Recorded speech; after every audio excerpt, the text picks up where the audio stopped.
Welcome to the Talent Optimization Podcast, the go-to podcast for CEOs and HR professionals wanting to bridge the gap between the strategy and tactical implementation of talent optimization within their organizations. Through interviews, predictive index, and personal experience, your host, Tracy Shirk, helps you discover the facets of talent optimization from both a CEO and HR perspective to truly create the dream team for your organization. Are you ready? Let's get started. Welcome to Talent Optimization. My name is Tracy Shirk, and this week we are talking about how we inspire employees to perform. And so much of this has changed over the last couple of years with a pandemic, but also what needs employees have are very different than what we have typically paid attention to. So on the show with me today, I have Bruce Morton, and Bruce is going to share with us a little bit about his own employee journey and some of those key things that inspire him, but also how that translates into safety in the workplace. So Bruce, welcome to the show. Thank you. Thanks for having me. Pleasure to be here. Yeah. So I'm curious, why is this topic so important to you? Well, this topic goes back to my son who was diagnosed in kindergarten with ADHD. And we've led a pretty long journey to this point where he's a freshman in high school, in and out of treatment facilities, in and out of doctors, therapist office, to the point where we couldn't help him anymore and we had to send him to a residential treatment center in Helena, Montana, called Intermountain Children's Home. Most difficult decision as parents, but we knew we had to get our loving son the proper care, and the treatment facility wanted him. It was the first one that wasn't like a hospital where, oh yeah, we'll bring him in and you get to pay all this money. This one was more, no, we want him here. We know we can help him. We can help your family.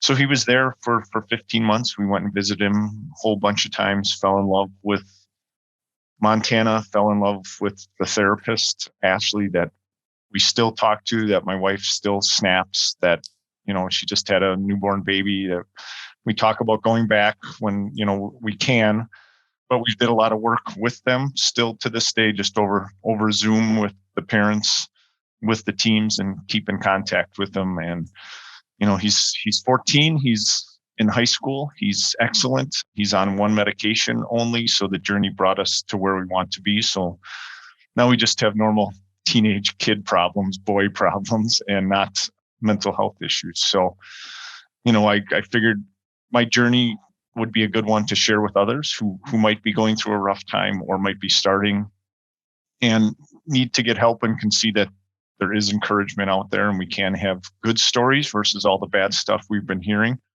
Awesome. And it's the vulnerability, right? Like one of the things that I think as we talk about how do we inspire individuals to perform and what's needed, it's knowing that, we are humans outside of work and we have things that are going on and we don't always know what's on someone else's plate.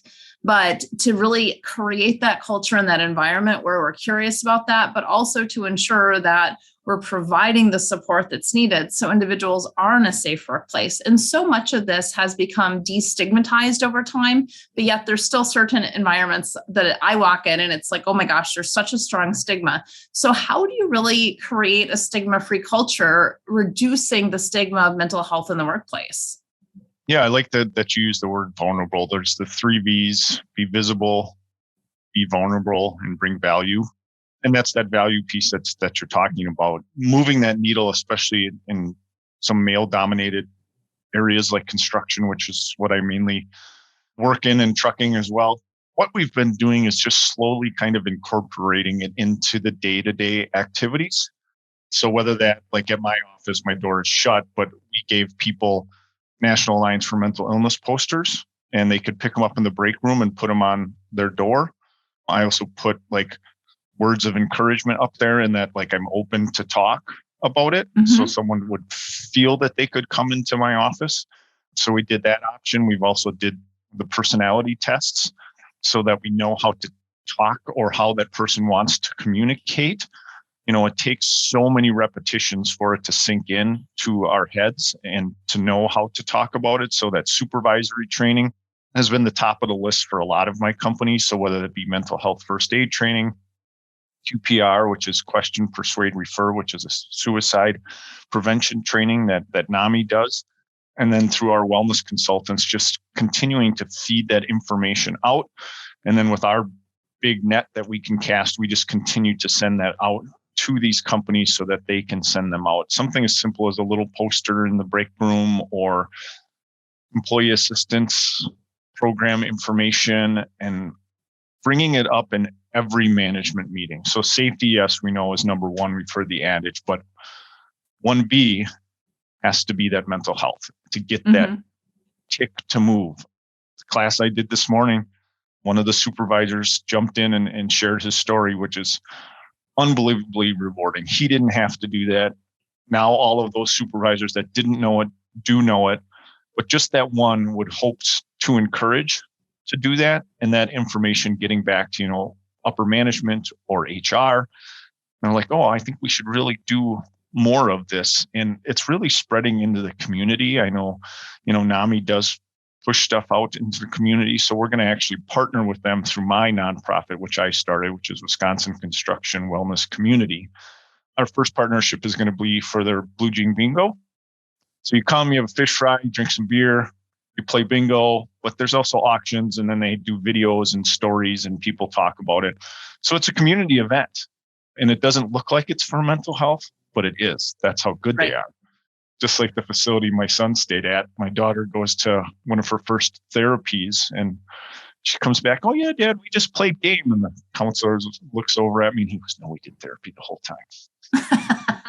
And, that's the way, just through talking through it. Mm-hmm. And it's integrating it into the culture, right? And so what are all those ways that you integrate these things into your culture, whether it is the conversation? So I know, for example, Adobe offers every single one of their employees the Headspace app, and it's something we actually do as well. So it's like things like, hey, mental health's important. Here's some resources beyond the EAP, but also when those things come up, let's have those conversations, and no longer stating, I'm sorry, Bruce, you've got something going on with your kiddo. You can't bring that to work. It's like, that's no longer the case, because it is who you are. And if those things are happening at home, when you have that support at work and can talk about that, guess what? Your performance goes up and that engagement also goes up. Yeah, it's that whole, I have a program, Creating a Caring Culture.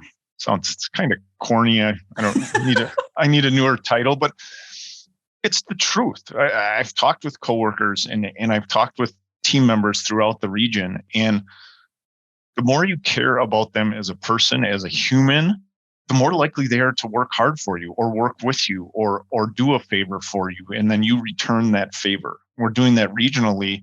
We just did a big webinar with this Sean Aker. It was called The Big Potential. We had like 3,000 people on the call, and it was about lifting up your employees, looking at those positives, using what you have as your strength to help others out, and mentorship as well, because we have a lot of young safety professionals. I'm 20 years in this thing now, and I can bring value to them. And what's great about them, they can bring value to me as long as I accept it, especially on the technology side and just teaching me how to do things that are quicker and faster. It just makes people happy. They want, it's funny, they want to take your calls. Like I've heard through companies, like, I can't get this person to return my call. I can't get this person to email me. Like, well, maybe share something about your week or your day or your family or your vacation to make it more personable.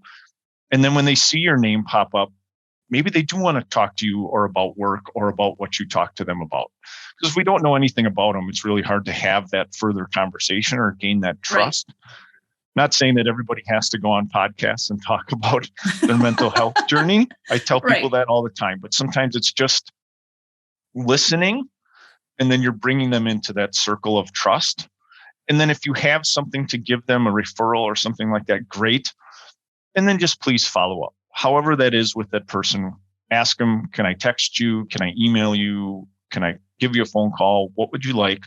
That follow-up is super important to make sure that you continue to care for them down the road. Or they might have something else to update you about, which I think is good too, that they want to share back or you continue to share moving forward.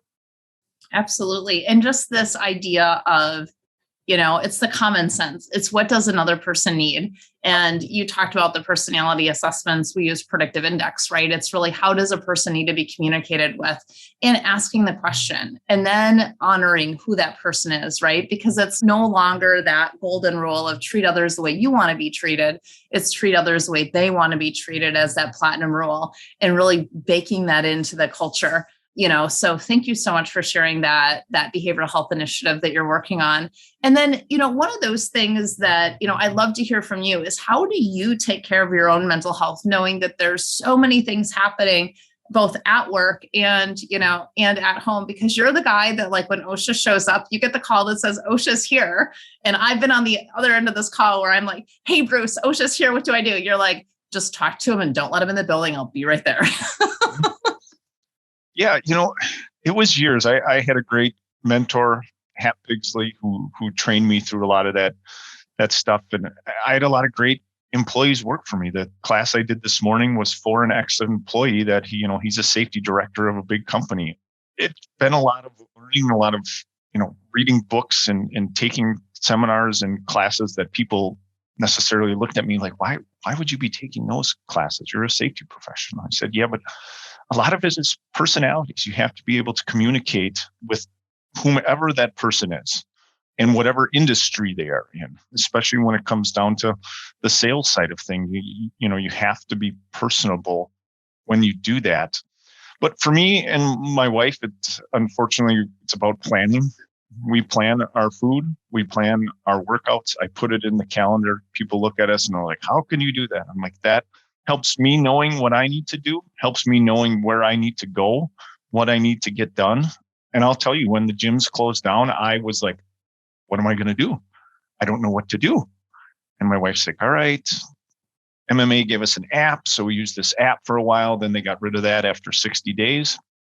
She asked around. We found this YouTube trainer. Her name is Kat Musney. And we started following. We'll link to her her in the show notes. So yeah. Oh, cool. We started following her, and her Instagram posts were awesome. She battled eating disorders twice and came through to be this, personal trainer that just does great things. And she reached out to my wife and she's like, you don't need to take just YouTube. You can come to Brookfield and take my class. And we were like, are you serious? Like, we get to meet, in our eyes, we're thinking we get to meet this famous person. And she's just a normal person. And that was our journey, through her and reconnecting. And we went to a couple classes. We signed on for 50 sessions with her because it makes us happy. She makes it fun, which is a hard piece about working out.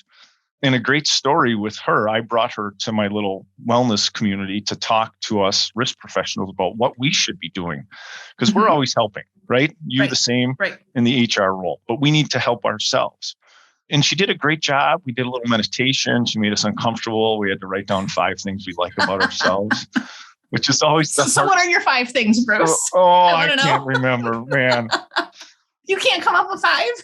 I can't remember what I wrote down, and we couldn't say like our kids or our wife. It had to be like a personality trait or the way we handled something or something we did at work that was impressionable to someone else. So part of it was I'm hearing a challenge for our listeners to come up with 5 things that they like about themselves and post it for us to see. And it's hard, right? I blushed immediately because it's hard to talk that way about yourself, but that's part of what she's promoting is to like meditate. Right. So like even when we're at her workout, if let's say we fail at something, we're like, oh, you sucked at that. She like pulls you aside, makes you like say something nice. It's all about that affirmation. But she came, she listened to us, she listened to our stories. We bought her favorite vegan food as kind of a nice thing. And 2 weeks later, I was at a client on a Friday and I got a phone call from her. I'm like, why is she calling Bruce? This doesn't make any sense. So I text her back, just got in the car. I'm like, hey, did you butt dial me? And then these frantic texts came in like out of order. Mm-hmm. And so I called her back, sitting in my car. She's visibly shaken. She said that one of her friends was having some issues. And in her words, she says, teach me all that bleep that you guys talked about in class. And I'm like, well, Kat, I can't do that over 5 minutes. And I'm like, here's what you need to write down. There's a couple things you need to ask her. specifically. And then once you ask her those, if there is something that she's really thinking about doing, you need to call 911. And it's just funny, clear as day. She just goes, "What if I can't do it?" And I said, "What's the other option?" And then I just heard her gulp, and she's like, "Oh my gosh, I have to do this." And I'm like, so then I was like, "Okay, now when you're done, you need to follow back up with me. And then we need to follow back up with her to make sure she gets support with husband or mom or whoever this is. And you, and then you need to talk about it as well, because you can't leave that in there because it's going to be a stressful moment." And just those little stories that, that's not work related, that's personal related, but just those little stories, by having her come to that class for an hour, that's why I'm doing this. Yes, it may be stressful. It's tough to start a nonprofit and be in charge of that and be on all these other boards. And maybe my blood pressure is a little high. The doc says I might have to go on a pill here, I guess. I'm also 46. So awesome. Yeah. And thank you so much for sharing that, because there's a couple things that I just want to pull out of here that's so amazing. And that is, when we build that culture of trust inside the organization, we have individuals that will call us out of the blue and that will really do anything for us because they're inspired not only by the work that they're in, but also very specifically because of the trust and the culture and the vulnerability, going kind of back to those 3 Bs. And I love, what you just said about, we thought she was this famous person and she was just this person, right? And aren't we all?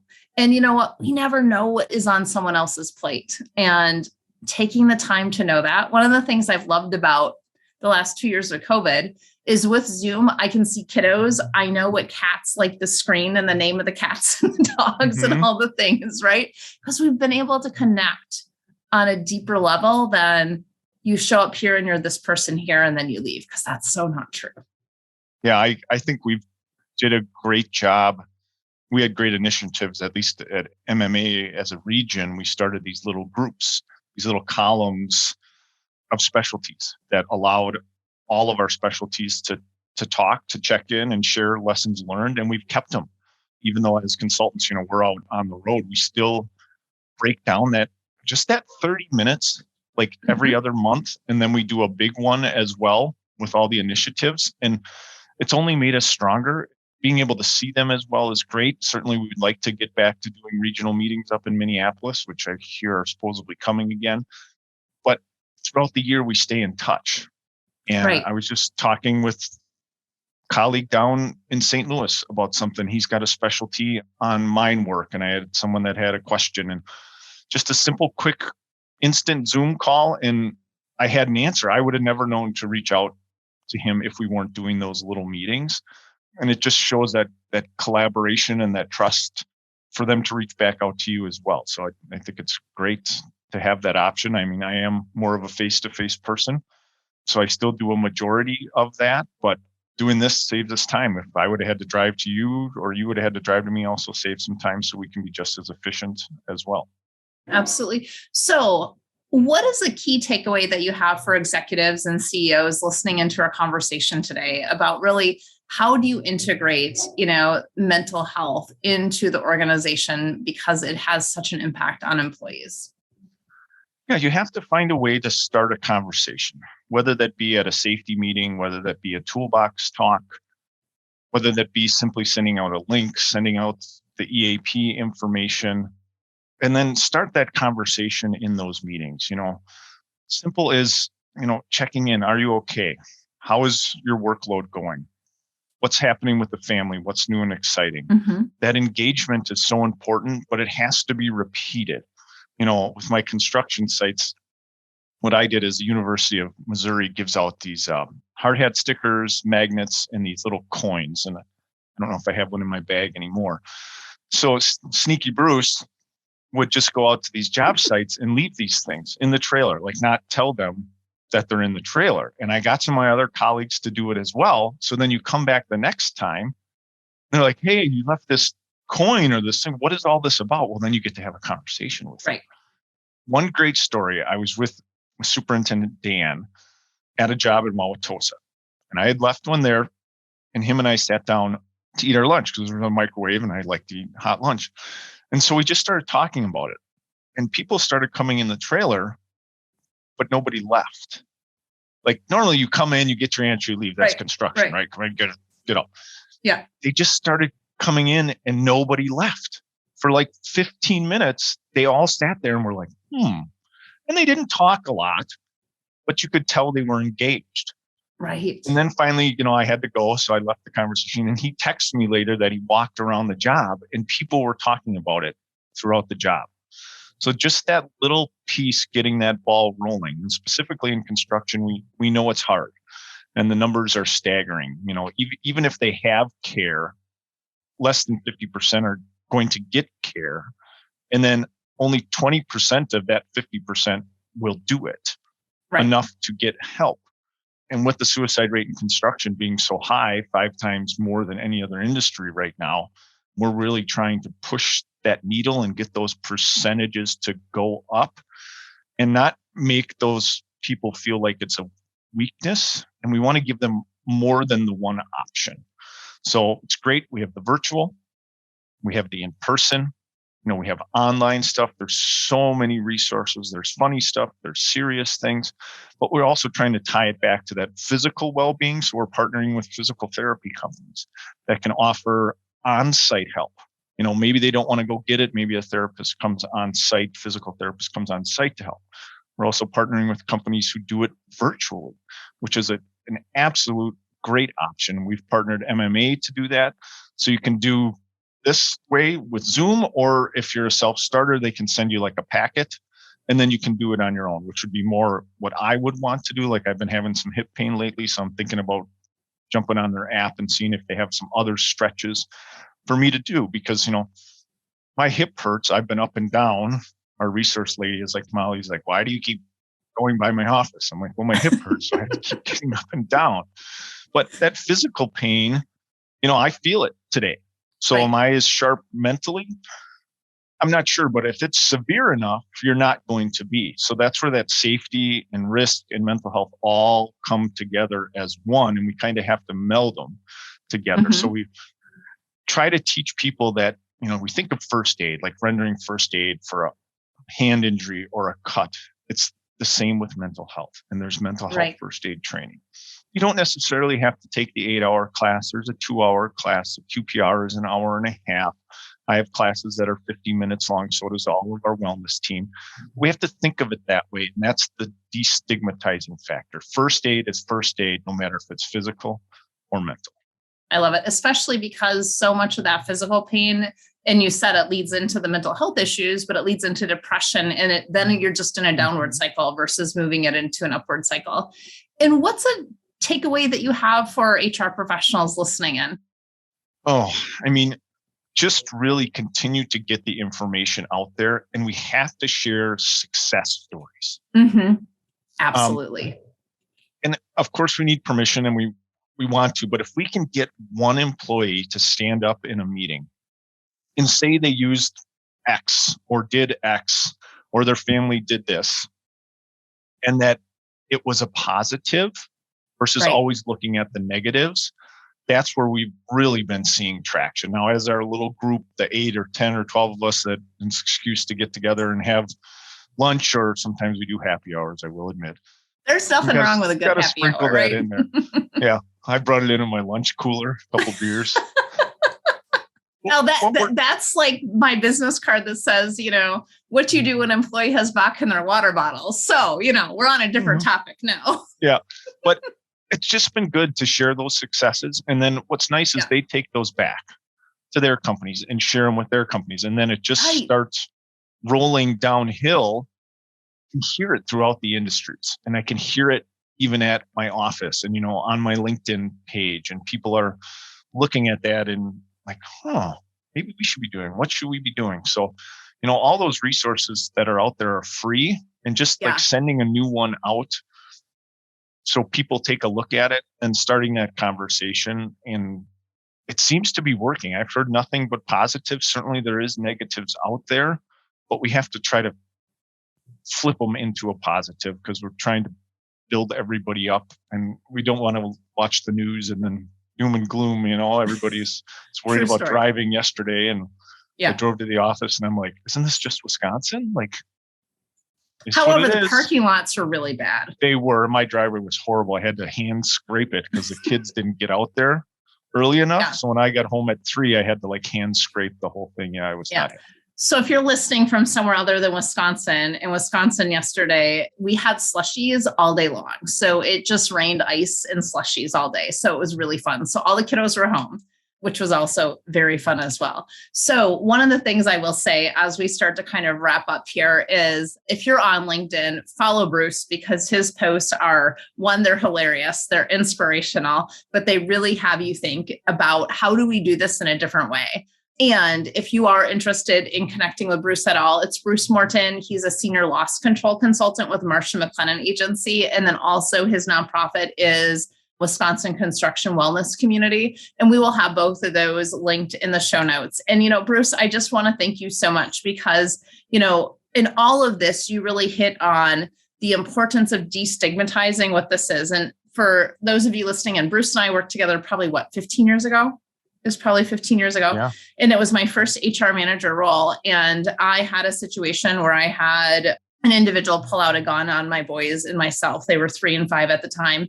And we had just rolled out a EAP program for the very first time. And I don't know if you remember this, Bruce, but the executive director at the time was like, you need to go to EAP. I'm like, I'm not going to EAP. It's not for me. She's like, why? I'm like, I can't. And she's like, what do you mean? And I had this huge fear of the stigma of going to EAP as an HR professional. And now I look at it and laugh. But at the same time, that's something that's so incredibly important is that we have to break that stigma at every single level in our organization. And I can't tell you how incredibly powerful and helpful that EAP was.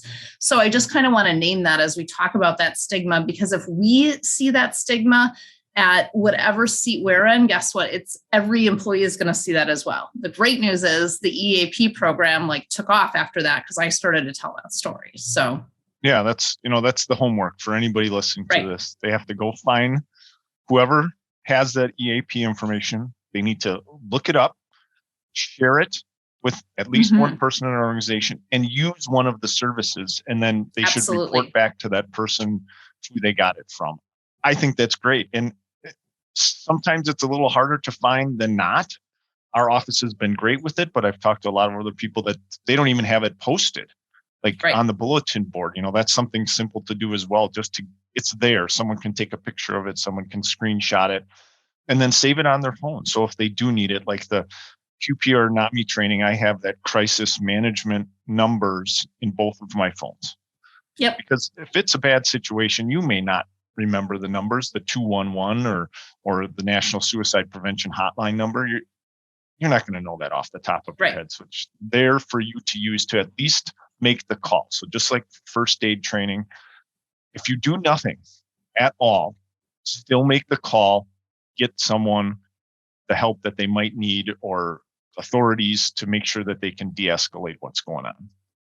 Awesome. Bruce, thank you so much for chatting and just for the ongoing conversations that we have. I really appreciate you and what you bring, especially to construction. So with that, thank you so much for joining us. And if you haven't liked our podcast yet, please go like and rate us. And all of Bruce's information is also in the show notes, so you can find him. Thanks so much and have a great day. Thank you. Thank you for joining us on this episode of the Talent Optimization Podcast. You'll find more tools and resources for CEOs and HR professionals looking to bridge the strategies versus implementation gap of talent optimization at elevatedtalentconsulting.com. We've also created a free, valuable resource for you to begin bridging the gap called the Talent Optimization Foundation Membership Program.